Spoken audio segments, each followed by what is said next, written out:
Hello everyone, this is a Fiora guide. This video will include abilities, masteries, matchup, item order, pros and cons. Firstly, without taking up much of your time, you must definitely watch this video until the end. It's already going to be a short, informative video. Now, let's together take a look at the pros and cons of Fiora. First, look at the pros. Insane duelist. One of the highest skill caps. Strong split pusher. Hypermobile. Strong in early, mid, late game. Extremely fun. Fiora is honestly one of the champions with which you can have the most fun. She is hypermobile, has so much outplay potential in every single situation. Cons: matchup dependent, useless when behind, no CC, hard in team fights, very hard to learn. The issue with Fiora is that she is extremely matchup dependent and comp dependent. If the enemy team picks champions that have a lot of Rangi, JC, Kindred, Ahri, Karma, Jinx, it becomes really hard to play the game. Not only that, but she is really weak when jungler weak cities or picks a scaling jungler. Conqueror is the best rune page for Fiora in most matchups. Strong when you need to do long fights, and can freeze easily. There are a lot of combinations for this rune page,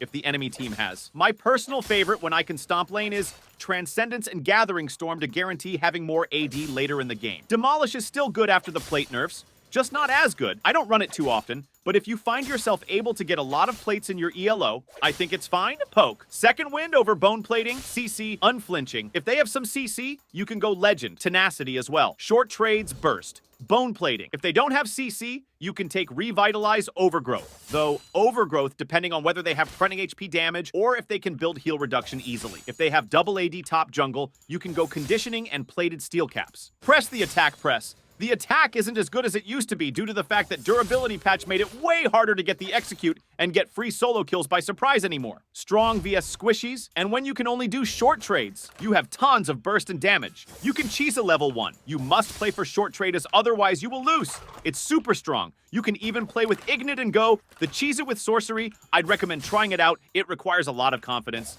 and you need to play super aggro. You can legit one-shot people instantly when ahead. It's so strong when you get 2 items. Just because you are going aggressive doesn't mean you can't go D-shield into poke matchups. Like Jace, for instance. Grasp of the Undying. Now that Conqueror and Press the Attack aren't as dominant, Grasp of the Undying has become a decent into a lot of lanes, considering that it is easier to execute, is less punishable, and requires a playstyle that is less greedy. I recommend not going flash. You don't need to be flashy with Grasp of the Undying. No pun intended. Ignite, Ghost, and Exhaust are all very good options.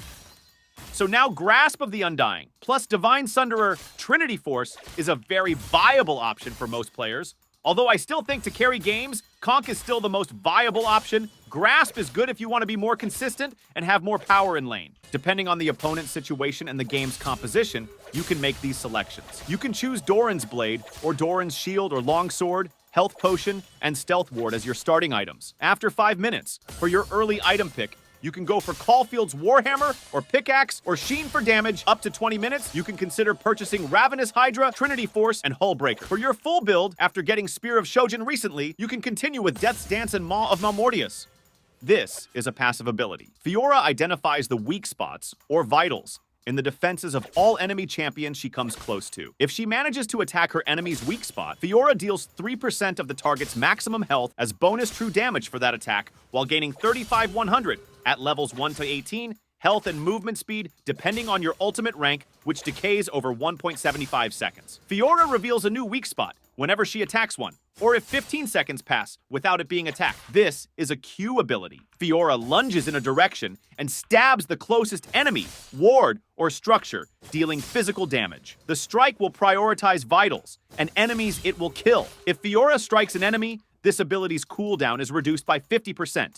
This is a W ability. Fiora parries all incoming damage, disables, and negative effects for 0.75 seconds, then stabs. The stab deals magic damage to the first champion hit and slows both movement speed and attack speed by 50% for 2 seconds. If Fiora parries an immobilizing effect, the stabbed enemy is stunned rather than slowed. This is a E ability. Fiora gains attack speed for her next 2 attacks. The first attack slows by 30% for 1 second. The second attack always critically strikes for physical damage. This is a ultimate. Passive. Duelist Dance bonus movement speed is increased. Active. Fiora reveals all 4 vitals on a champion, which deals true damage and gains Duelist Dance's movement speed bonus while near the target. If Fiora strikes all 4 vitals within 8 seconds, or if the target dies after she has hit at least 1, Fiora restores health per second to surrounding allied champions for between 2 to 5 seconds, depending on the number of vitals hit.